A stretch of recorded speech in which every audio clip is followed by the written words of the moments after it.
नमस्कार, बहुत स्वागत है आप सभी का। आप देख रहे हैं आपका प्रोग्राम कहानी कुर्सी की व्यूअर्स। मैं हूं सौरभ शर्मा आपके साथ। कल जबरदस्त विधानसभा चुनाव की गिनती के बाद अब महाराष्ट्र में जैसी प्रचंड जीत मिली है भारतीय जनता पार्टी और महायुति को, सबके मन में एक ही सवाल है कि महाराष्ट्र का मुख्यमंत्री बनेगा कौन। एकनाथ शिंदे जी मुख्यमंत्री थे, लेकिन देवेंद्र फडणवीस की अगुवाई में पार्टी को इतनी जबरदस्त जीत मिली, 132 सीटें, 148 सीटें लड़कर के 90% का स्ट्राइक रेट। इसीलिए यह सबसे बड़ा सवाल है कि महाराष्ट्र में क्या सत्ता परिवर्तन होने वाला। सत्ता परिवर्तन मतलब टॉप पर मुख्यमंत्री बदलेगा, कमान बदलेगी, ऐसा होगा क्या। लेकिन दूसरी तरफ से ऐसा नहीं है कि एकनाथ शिंदे या उनकी पार्टी के लोगों ने उम्मीदें छोड़ दी हो या दबाव बनाना छोड़ दिया हो, तो वो प्रयास कल से ही शुरू हो चुके हैं। वो ऐसे बहुत सारे बयान आए हैं एकनाथ शिंदे की पार्टी के नेताओं के, वो हम आपको दिखाएंगे। कल जब तीनों नेताओं ने, मतलब देवेंद्र फडणवीस, एकनाथ शिंदे, अजीत पवार ने प्रेस कॉन्फ्रेंस की थी, तो ये कहा था कि ये कोई मसला नहीं है हमारे बीच में कि मुख्यमंत्री कौन बनेगा। हमारे तीनों पार्टियों के सीनियर लीडर जो हैं, टॉप लीडर, बैठ जाएंगे, आपस में तय कर लेंगे। पहले भी हम लोगों ने यही तय किया था। अब कहना आसान, करना मुश्किल। भारतीय जनता पार्टी जरूर चाहेगी कि इस जीत के बाद उन्हीं का मुख्यमंत्री बने। अच्छा, यह भी साफ है 145 मेजॉरिटी मार्क है, 132 पार्टी को अपने दम पर आ गए हैं। थोड़ा बहुत जुगाड़ करके चाहे तो बीजेपी अपने दम पर भी सरकार बना सकती है, इसकी गुंजाइश है। उनको किसी के साथ की जरूरत नहीं है। लेकिन बीजेपी ने ऐसा किया नहीं है कभी। 303 भी आए थे केंद्र में, तो भी साथियों को लेकर के साथ में चले। नरेंद्र मोदी, उनको कैबिनेट में भी जगह दी, सब कुछ किया था। तो महाराष्ट्र में इतने ऐसी लड़ाई के बाद जहां पर पार्टियां टूटी हों, और ऐसा नहीं है कि वोट उन लोगों का जो है बिल्कुल ही खत्म हो गया हो, जो विरोधी हैं, तो एकनाथ शिंदे को बिल्कुल अलग थलग करना चाहेगी, ऐसा भी लगता नहीं है। अब इसमें सवाल यह है सबसे बड़ा कि एकनाथ शिंदे खुद क्या चाहेंगे। क्या वो तैयार होंगे देवेंद्र फडणवीस की तरह कुर्बानी देने के लिए? इन सब पर हम लोग बात करेंगे। लेकिन इतना क्लियर है, बीजेपी के सोर्सेज ये क्लियर कर रहे हैं कि पार्टी ये चाह रही है कि देवेंद्र फडणवीस मुख्यमंत्री बने, और देवेंद्र फडणवीस का दावा बनता भी है। मैं आपको एक अपडेट दे देता हूं। इस वक्त आज तीनों ही पार्टियों के खेमों में बैठकों का सिलसिला चल रहा है। शिंदे साहब ने 60 कमरे एक होटल में बुक कर लिए हैं। उनके सारे विधायक जो हैं वो महाराष्ट्र के अलग अलग कोनों से जो हैं वापस लौट रहे हैं, और 6 बजे एकनाथ शिंदे शिवसेना की बैठक बुलाई गई है। अजीत पवार से मिलने के लिए उनके घर पर विधायक ऑलरेडी पहुंचे हुए हैं। ऐसे ही सागर बंगले पर देवेंद्र फडणवीस से मिलने के लिए अभी ऑलरेडी 20 से ज्यादा विधायक वहां पर भी मौजूद हैं। तो अब अपनी अपनी रणनीतियां और अपना अपना दबाव बनाने की जो रणनीति होगी वो इस वक्त शुरू हो चुकी है। कुछ बयान जो मैं आपसे जिक्र कर रहा था वो मैं आपको दिखाऊं, उससे पहले हर्षवर्धन त्रिपाठी जी प्रोग्राम में आ चुके हैं। स्वागत हर्षवर्धन जी। समीर चौगांवकर साहब भी आ चुके हैं। समीर जी, बहुत स्वागत आपका। लंबा दिन था, मुझे लगता है नेताओं की तो रात आंखों में कट गई होगी कुर्सी के सपने देखते देखते। लेकिन हाँ, कुर्सी के सपने देखते और कुर्सी बैठने से पहले कोई खींच न ले, इस आशंका में कुर्सी मिलेगी तो पूरी मिलेगी या आधी तीही मिलेगी। इन सारी चीजों की एक कहें कि महाराष्ट्र है, तो महाराष्ट्र में चुनाव के बाद सब कुछ खत्म नहीं हो गया है। लेकिन महाराष्ट्र के चुनाव का जो मैंडेट है, ये ठीक बात है कि देवेंद्र फडणवीस हैं, एकनाथ शिंदे क्यों मानेंगे, अच्छा प्रदर्शन उनका भी, और मतलब हमें इसे स्वीकार करना चाहिए एक ऑब्जर्वर के तौर पर, पॉलिटिक्स देखने के तौर पर, कि एकनाथ शिंदे और देवेंद्र फडणवीस में कभी कोई ऐसा कुछ नहीं दिखा कि जिसको हम कहें कि भाई, बार बार ये कहा जाता था ना कि सीएम से डिप्टी सीएम होना कठिन काम है, वो काम उन्होंने करके दिखाया। लेकिन भारतीय जनता पार्टी को इस मैंडेट को समझना पड़ेगा। मतलब मैं जब कह रहा हूं तो वो मुझसे ज्यादा समझते हैं, लेकिन जब मैं समझना पड़ेगा कह रहा हूं तो मुख्यमंत्री की कुर्सी के लिहाज से यह मैंडेट देवा भाऊ का मैंडेट, यह मैंडेट राष्ट्रीय स्वयंसेवक संघ के एक स्वयंसेवक का मैंडेट, यह मैंडेट महाराष्ट्र के मराठा, ओबीसी, या कहें कि जिसको छत्रपति शिवाजी जिसको कहते थे ना, जो शिवराय का हिंदवी स्वराज था, उसका मैंडेट है। फ्रॉम 1962 टू टिल डेट कोई सिंगल पार्टी या पीपल अलायंस आज तक इतनी सीटें लेकर नहीं आया। ये वो महाराष्ट्र का मैंडेट है। ये मैंडेट है जो साफ साफ कहता है, जिसको भाजपा ने राजनीतिक नारे में परिवर्तित किया, एक है तो सेफ है। ये मैंडेट वो है जो व्यक्ति, जिसको हम बार बार कहते हैं ना कि आगे का भारत जो बदलेगा उसमें देश का मानस बदला हुआ, तो उसमें महाराष्ट्र का मुख्यमंत्री कौन होता है? तो देवेंद्र फडणवीस वहां सबसे उपयुक्त दावेदार के तौर पर नजर आते। नहीं, उनकी दावेदारी वाकई में वो उपयुक्त दावेदार हैं, बिल्कुल ठीक है। लेकिन शिवसेना शिंदे साहब की जो पार्टी के मोदी जी के परम मित्र भी हैं। कल तो मोदी जी ने उनको परम मित्र भी कह दिया। परम मित्र से ही तो कभी कभी कुर्बानियां। हाँ, ये बात सही है। परम मित्र से आप कह देते हैं कि भाई तुम तो है ही हो। तुम्हारा तो सब है। तुम तो भाई हो तुम यार। तो भाई हो। बस तो वही ना हो जाए उनके साथ दोबारा। लेकिन हमारे साथ दिनेश मौर्य जुड़े हुए हैं इस वक्त मुंबई से हमारे साथी। आपको आज का सारी पॉलिटिकल डेवलपमेंट कल से अब तक की वो बता देंगे। मैं दो बयान लेकिन आपको छोटे छोटे सुनवाना चाहता हूं। दोनों बयान शिंदे साहब की पार्टी के नेताओं के हैं, अब्दुल सत्तार और प्रताप सरनाइक, दोनों सीनियर लीडर्स हैं। और ये कह रहे हैं साहब देखिए वोट महायुति का है, लेकिन महायुति की सरकार का मुखिया कौन था? एकनाथ शिंदे। तो वोट एकनाथ शिंदे की सरकार का है, इसको नहीं भूलना चाहिए भारतीय जनता पार्टी को। इसलिए ठीक यही होगा और चुनाव के नतीजों की मांग भी यह है कि एकनाथ शिंदे दोबारा मुख्यमंत्री बने। मैं जिस पार्टी का विधायक हूँ, मुझे तो ऐसा ही लगेगा कि मुख्यमंत्री के तौर पे एकनाथ शिंदे साहब ही मुख्यमंत्री इस राज्य के होने चाहिए और उस माध्यम से हम प्रयास करें। मगर फिर भी देखिए, राज्य में जिनके बलबूते पे और जिनकी ताकत पे और जिनका चेहरा देखते हुए लोगों ने वोटिंग किया और इतना बड़ा हमको जो जीत है वो मिला है, तो उसको देखते हुए मुख्यमंत्री के तौर पे एकनाथ शिंदे साहब ही रहने चाहिए, ऐसा हमारा प्रयास है। मगर फिर भी अमित भाई शाह हो या आदरणीय पंतप्रधान नरेंद्र भाई मोदी हो, ये जो प्रमुख लोग हैं हमारे महायुति के प्रमुख लोग, उनके माध्यम से जो भी अंतिम निर्णय होगा वो निर्णय हमारे लिए बंधनकारक है। मुख्यमंत्री कौन बन रहा है? सत्तार साहब। मुख्यमंत्री तो एकनाथ राव जी शिंदे साहब ही बन रहे हैं। क्यों ऐसा? महायुति की जीत है, बीजेपी बहुत सीटें लेके आई है। जीत है, लेकिन देखो जिसके नेतृत्व में चुनाव हुआ है वो एक, जब हमारे पास पोल ले गया तो 32% लोगों ने कहा कि लोकप्रिय मुख्यमंत्री और लोगों की सबकी इच्छा है कि एकनाथ राव जी शिंदे साहब मुख्यमंत्री बने। और इस वक्त तस्वीरें आ रही हैं एकनाथ शिंदे की पार्टी के जो विधायक हैं वो मुंबई पहुंच रहे हैं एक एक करके। मैंने आपको बताया था उनके लिए एक बड़े 5 स्टार होटल में 60 कमरे बुक किए गए हैं और शाम को 6 बजे बैठक बुलाई गई। तो एक एक करके सारे नेता जो हैं एकनाथ शिंदे के वो मुंबई पहुंचना शुरू हो चुके हैं। अब जो औपचारिकताएं होती हैं वो ये कि विधायक दल का नेता चुना जाता है, तो एकनाथ शिंदे साहब को अपना नेता, सब लोग सारे नेता एक बार फिर से जो है विधायक वो चुन लेंगे। और बाकी क्या चल रहा है ये आपको दिनेश मौर्य बताएंगे। जी दिनेश बताइएगा जरा, एकनाथ शिंदे वर्सेस देवेंद्र फडणवीस, अब ये सीएम की रेस शुरू।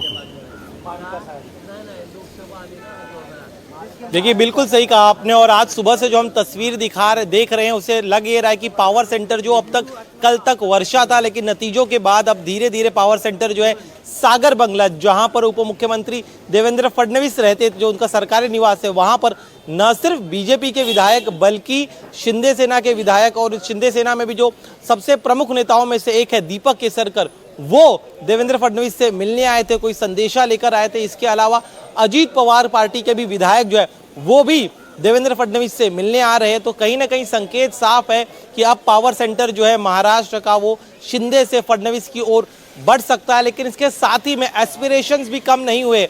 हमने दिखाए बाइट्स उन नेताओं की जो कह रहे कि शिंदे के नेतृत्व में चुनाव लड़ा गया तो वो बनने चाहिए।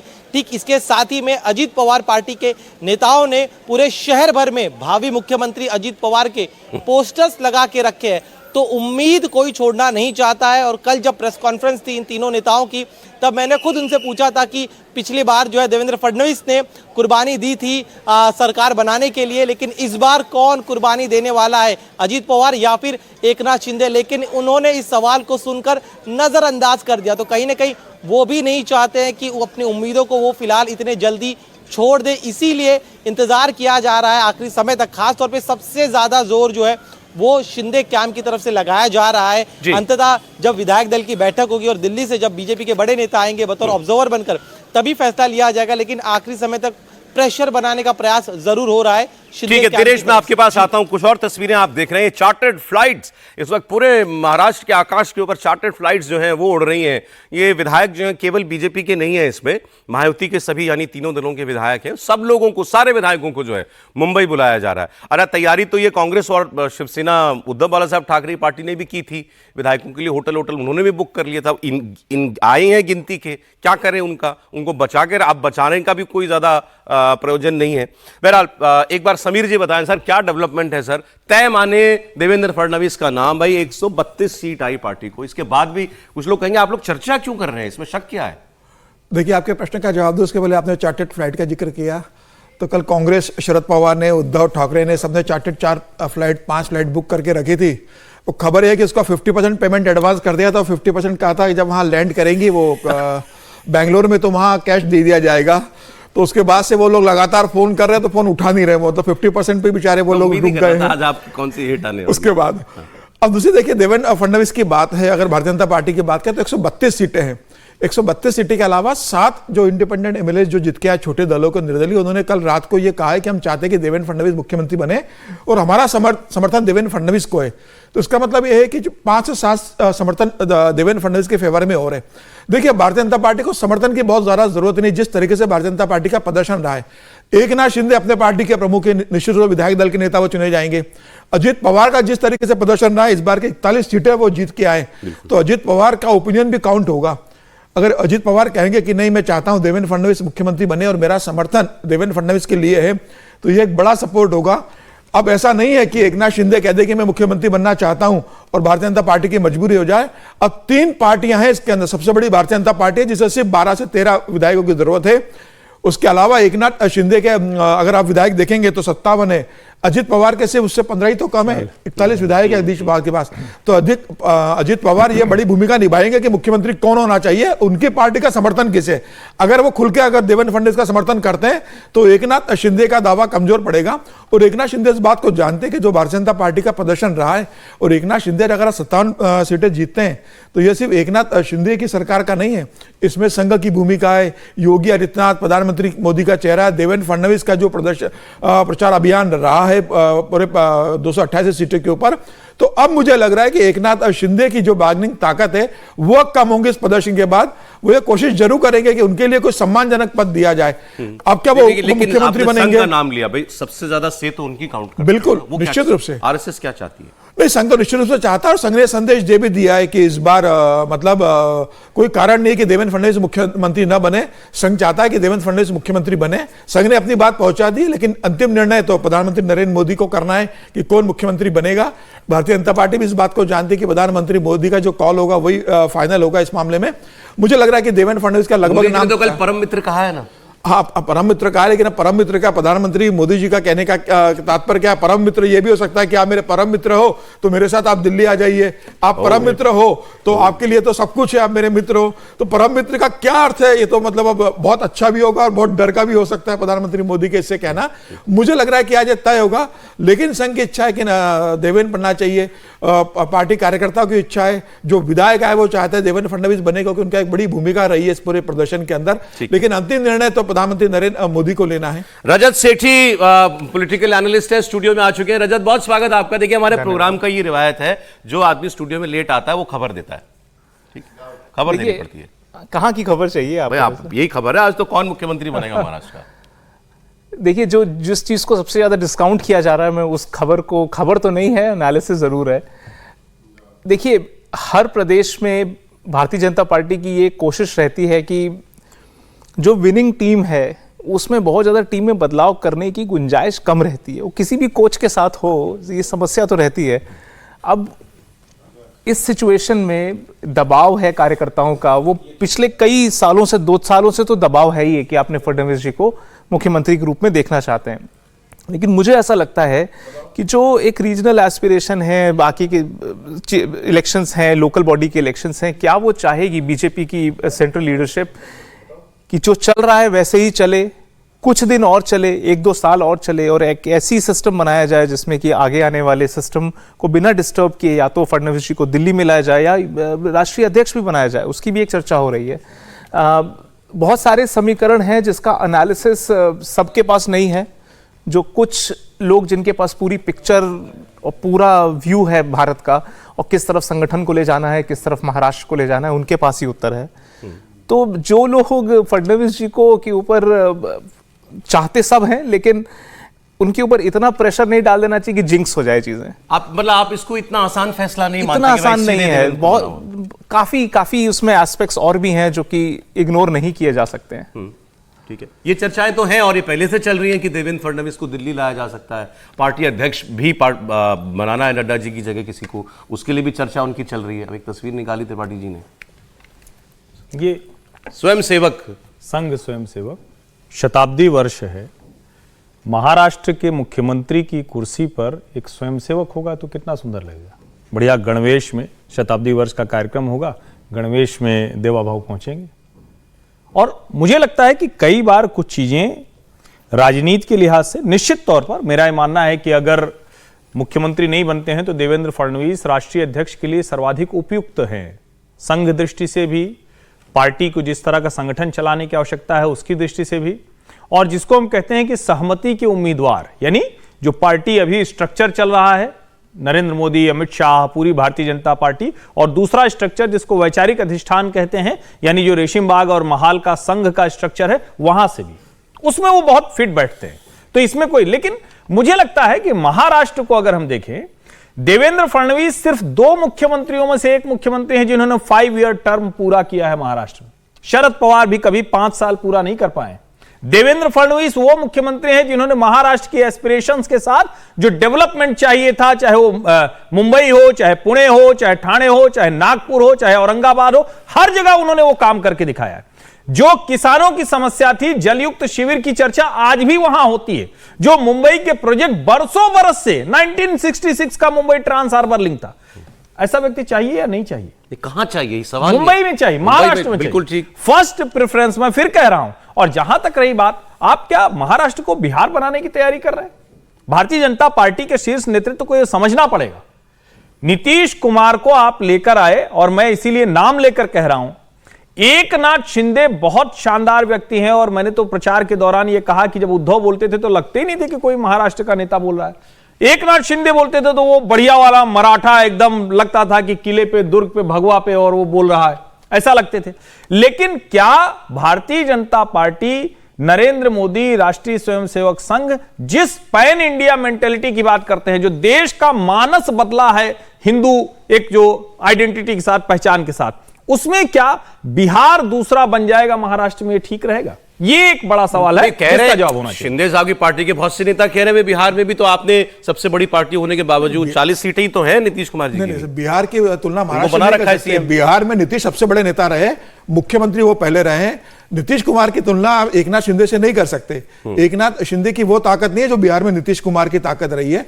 और आप जब 40 विधायक को लेकर आए, एकनाथ शिंदे को आपने मुख्यमंत्री बनाया, तो उस समय राजनीतिक परिस्थिति अलग थी। उस समय आपको एकनाथ शिंदे पार्टी तोड़कर आते हैं, आपको सरकार में लेकर आते हैं। उस समय ठीक है कि आपको उद्धव ठाकरे को जवाब देना था, सरकार बना दी थी, आपने एकनाथ शिंदे को मुख्यमंत्री बनाया। तो ये क्या जो मैंडेट मिला है, क्या एकनाथ शिंदे का मैंडेट है कि उसे मुख्यमंत्री बनाया जाएगा? क्या भारतीय जनता पार्टी इतनी कमजोर है कि बिना एकनाथ शिंदे के महाराष्ट्र में सर्वाइव नहीं कर पाएगी? एकनाथ शिंदे की जो हैसियत है वो भारतीय जनता पार्टी भी जानते हैं, और एकनाथ शिंदे भी जानते हैं कि मेरी हैसियत भारतीय जनता पार्टी के बिना कितनी होगी। आज मैं अगर इस ताकत के साथ खड़ा हूं तो उसके पीछे भारतीय जनता पार्टी का संगठन है, प्रधानमंत्री मोदी की लोकप्रियता है, देवेंद्र फडणवीस के 5 साल का कामकाज है, और संघ के संगठन ने जो काम किया उसके कारण आज ये सीटें भारतीय जनता पार्टी के साथ मुझे मिली है। अगर एकनाथ शिंदे अकेले लड़ लेते तो क्या इतनी सीटें जीत पाते? तो मुझे लग रहा है कि एकनाथ शिंदे भी जानते हैं कि मेरे लिमिटेशंस क्या है। लेकिन अगर भारतीय जनता पार्टी को लगता है कि देवेंद्र फडणवीस की जरूरत दिल्ली में ज्यादा है, अगर राष्ट्रीय नेतृत्व के लिए ज्यादा है, लोकसभा चुनाव की दृष्टि से, आने वाले समय की दृष्टि से, भारतीय जनता पार्टी के संगठन की दृष्टि से, और संघ को लगता है कि अब हमारा एक स्वयंसेवक देश राष्ट्रीय अध्यक्ष बनना चाहिए, दिल्ली बने, जैसे नितिन गडकरी को भेजा था मोहन भागवत ने संघ प्रमुख बनने के बाद कि अब आपको दिल्ली जाना है अध्यक्ष बनने के लिए, और सीधे नितिन गडकरी दिल्ली आ गए थे अध्यक्ष बनकर। जो प्रदेश में बिल्कुल बहुत ज्यादा बड़े नेता नहीं थे, सीधे उन्हें अध्यक्ष बनाकर भेज दिया गया था। ठीक है। अब देवेंद्र फडणवीस तो बड़े नेता बन चुके हैं, मुख्यमंत्री रहे, संगठन के आदमी हैं, संघ के स्वयंसेवक है, प्रधानमंत्री मोदी के परम मित्र है। तो क्या देवेंद्र फडणवीस को राष्ट्रीय अध्यक्ष संघ बनाना चाहता है आने की रणनीति के हिसाब से? ये अलग बात है, ये इस पर विचार हो रहा होगा। लेकिन मुझे लग रहा है कि आज अभी की अगर जरूरत देखी जाए तो मुझे लग रहा है कि देवेंद्र फडणवीस को महाराष्ट्र का मुख्यमंत्री बनाना ज्यादा बेहतर होगा। फिर से दिनेश मौर्य के पास चलते हैं हम लोग। मुंबई में वो इस वक्त मौजूद है, सागर बंगले के बाहर, यानी देवेंद्र फडणवीस के घर के बाहर, और वहां बहुत सारे बीजेपी विधायक ऑलरेडी पहुंचे हुए हैं। जो देखिए, जो वहां लोकल विधायक होगा वो तो देवेंद्र फडणवीस के पीछे खड़ा होगा, इसमें कोई शक नहीं है। लेकिन ऐसी बातें वहां आप मुंबई में सुन रहे हैं क्या? आप भी दिनेश की देवेंद्र फडणवीस की जगह एकनाथ शिंदे अगर कंटिन्यू किए जाते हैं तो इसकी भी संभावना है? देखिए, ये शिंदे कैंप की तरफ से एक माहौल बनाने का प्रयास जरूर किया जा रहा है कि संभावना से इनकार नहीं किया जा सकता। ये शिंदे कैंप की तरफ से लगातार मीडिया में सर्कुलेट करने का प्रयास किया जा रहा है, लेकिन बीजेपी कैंप की तरफ से ये साफ कह दिया गया है कि चूंकि पिछले बार कुर्बानी 2.5 साल पहले दे दी गई है, दोबारा कुर्बानी नहीं दी जाएगी। एकनाथ शिंदे जब सरकार चला रहे थे तब देवेंद्र फडणवीस ने हमेशा उसका सम्मान किया, लेकिन अब नंबर के आधार पर ही फैसला होना चाहिए। अब चूंकि एकनाथ शिंदे और अजीत पवार की भी बड़ी भूमिका रही है, ऐसे में जो पुराना फॉर्मूला था 1 सीएम 2 डीसीएम, इस फॉर्मूले को इस नई सरकार में भी लागू किया जाए, इसको लेकर भारतीय जनता पार्टी में जरूर चर्चा चल रही है कि जो भूमिका पहले देवेंद्र फडणवीस और अजीत पवार ने निभाई, अब वो भूमिका नई सरकार में एकनाथ शिंदे और अजीत पवार निभाए और सरकार की कमान जो है भारतीय जनता पार्टी के पास रहे और देवेंद्र फडणवीस सरकार का नेतृत्व करे। और जिस तरह से खुद देवेंद्र फडणवीस ने कहा कि मैं आधुनिक जमाने का अभिमन्यु हूं, तो और जो चक्रव्यूह तोड़कर बाहर निकला है, तो अभिमन्यु जब इस चक्रव्यूह को तोड़कर बाहर निकल गए तो अब सत्ता के सिंहासन पर भी इसी अभिमन्यु को बिठाया जाए, ये मांग जो है ज्यादातर बीजेपी नेताओं की तरफ से उठ रही है। और खुलकर जो शिंदे कैंप हो या फिर अजीत पवार हो, इनके जो सर्वोच्च नेता है या फिर जो टॉप लीडरशिप के नेता है, उनमें से कोई भी नेता एक बार भी नहीं कह रहा है कि एकनाथ शिंदे को सीएम बनाया जाए या फिर अजीत पवार को सीएम बनाया जाए, क्योंकि वो ग्राउंड रियलिटी जानते हैं। इस पूरी जीत में देवेंद्र फडणवीस और जो बीजेपी की यूनिट थी उनकी सबसे बड़ी भूमिका और इस जीत का बड़ा श्रेय जब भारतीय जनता पार्टी को जा रहा है तो प्रैक्टिकल स्थिति के आधार पर सत्ता जो है बीजेपी के पास ही जाए। जी अरे ठीक है, एक कमेंट में रजत के पास आता हूं। लोगों को ध्यान में रहना चाहिए कि 2014 में भारतीय जनता पार्टी अकेले लड़ी थी और 122 सीटें जीती थी, तो उसकी ये ताकत कहीं से दूसरे की ताकत नहीं है, ये उसकी अपनी ताकत है, संघ की ताकत है, वैचारिक ताकत है। और मैं एक बार फिर से कहता हूं, कई बार लोग कहते हैं कि वो ब्राह्मण है इसलिए नहीं होगा। नरेंद्र मोदी की तो पूरी राजनीति है रही, संघ की राजनीति, वो कोई जाति के आधार पर निर्णय नहीं लेते। और मराठा और ओबीसी दोनों में झगड़ा कराने से अच्छा न्यूट्रल कैंडिडेट दे दीजिए, ये भी तो एक रणनीति हो सकती है रणनीतिक तौर पर। अरे ठीक है, वैसे आपने कहा कि 14 में आपने बताया बीजेपी अकेले लड़ी थी, सही बात है। इस चुनाव के प्रचार में कहा जाता है, क्लोज डोर मीटिंग में गृह मंत्री ने भी अपने कार्यकर्ताओं से कहा था, भाई ठीक है अभी तो हमें महायुति की सरकार बनानी है, लेकिन 29 के इलेक्शन के लिए आप लक्ष्य रखिए कि हम अपने दम पर सरकार में, हमें किसी साथी की जरूरत ना पड़े। तो वो काम तो ऑलरेडी आप उस पोजीशन में इस चुनाव में भी लगभग आ चुके हो, वैसी ही आपकी ताकत दिखाई दे रही है। इसके बावजूद जैसा जो रजत कह रहे थे कि भाई चलती टीम है, टीम में क्यों बदलाव करना, आफ्टर ऑल आप वहां चाहते हैं कि हम किसी पर डिपेंडेंट ना रहें। देखिए हम लोग यहाँ कर क्या रहे हैं, हम लोग यहाँ अटकलें ही लगा सकते हैं, ठीक है, और पूरा जो स्पेक्ट्रम है उसको एनालाइज कर सकते हैं, उसके अलावा तो कुछ कर नहीं सकते। ना ही ये हमारा रिस्पॉन्सिबिलिटी कि हम चुने, तो हम लोग अपना मत रख सकते हैं और मत की पॉसिबिलिटीज कितनी है वो सब सामने रख सकते हैं। चर्चा करनी है वहां पर प्रधानमंत्री जी को, पार्टी के अध्यक्ष को और अमित शाह जी को, मुझे लगता है। और ये काम उन्होंने बाखूबी किया है पिछले 10 सालों में और बहुत सारी एक्सपेक्टेशंस के विपरीत जाके भी किया है, क्योंकि उनके पास एक होलिस्टिक पिक्चर है जो हम में से किसी के पास नहीं है। तो उनके विवेक के अनुसार क्या उनको लगता है संगठन, सरकार, महाराष्ट्र का भविष्य, महाराष्ट्र का डेवलपमेंट, इन सबको ध्यान में रखते हुए लोएस्ट कॉमन डिनोमिनेटर। ये जो आर्गुमेंट है कि भाई जो चल रहा है ठीक चल रहा है, चलने दो, सिर्फ वही नहीं है। क्या है नहीं, इसमें देखिए 2-3 चीजें हो सकती हैं कि हर जोन में एक लोकल बफर एक रीजनल पार्टी का रहता है और ये एक ऐसा बफर है जो कि बहुत ज्यादा कांटों की तरह नहीं है। इसके पहले उद्धव और जब संजय राउत ये सब बीजेपी के साथ अलायंस में थे, आए दिन नौटंकी होती थी महाराष्ट्र में, कम से कम वो सब तो नहीं हो रहा है। तो उनको लगता है एक रीजनल पार्टी है जिसकी कोई ना कोई यूटिलिटी है लार्जर पॉइंट ऑफ व्यू से देखा जाए तो वो अगर एक यूजफुल बफर की तरह काम कर सकता है तो क्यों नहीं उसको रखा जाए। तो शायद एक ये थिंकिंग हो। तो हम लोग सिर्फ अगेन स्पेक्युलेट कर रहे हैं और स्पेक्युलेशन का कोई खास मायने नहीं है। फिर भी अगर बात है तो क्योंकि इसमें एक भूमिका तो उनकी रही है शिंदे जी की, 2 साल तक सरकार चलाई है, बहुत सारी विपरीत परिस्थितियों के बावजूद चलाई है, लगातार उनके ऊपर ब्लेम लगता रहा कि खोखा सरकार है, उनकी डायरेक्ट उनकी इमेज पे भी अटैक किया गया और फडणवीस जी की भी इमेज की भूमिका रही है। चला पाना, शिप को स्टेबल करना इतनी भाजड़ के बावजूद तो बड़ी मुश्किल चीज है। अब देखिए ये आरोप वगैरह क्या लगना, आखिर तोड़ के तो पार्टी आई ही थी और मुख्यमंत्री बन गए थे, तो आरोप क्या लगना, आपको उसका लाभ मिला, वरना एकनाथ शिंदे कभी मुख्यमंत्री बनते महाराष्ट्र के, ये तो नेक्स्ट इम्पॉसिबल थिंग है। भारतीय जनता पार्टी ने इतनी भारी संख्या होने के बावजूद उनको मुख्यमंत्री बनाया। मुझे लगता है कि एकनाथ शिंदे को जरा 2 कदम आगे बढ़ना चाहिए, उनको सस्नेह मुख्यमंत्री की कुर्सी देवेंद्र फडणवीस के लिए खाली करनी चाहिए। अच्छा, आपने भी इतनी आसानी से कह दी ये बात।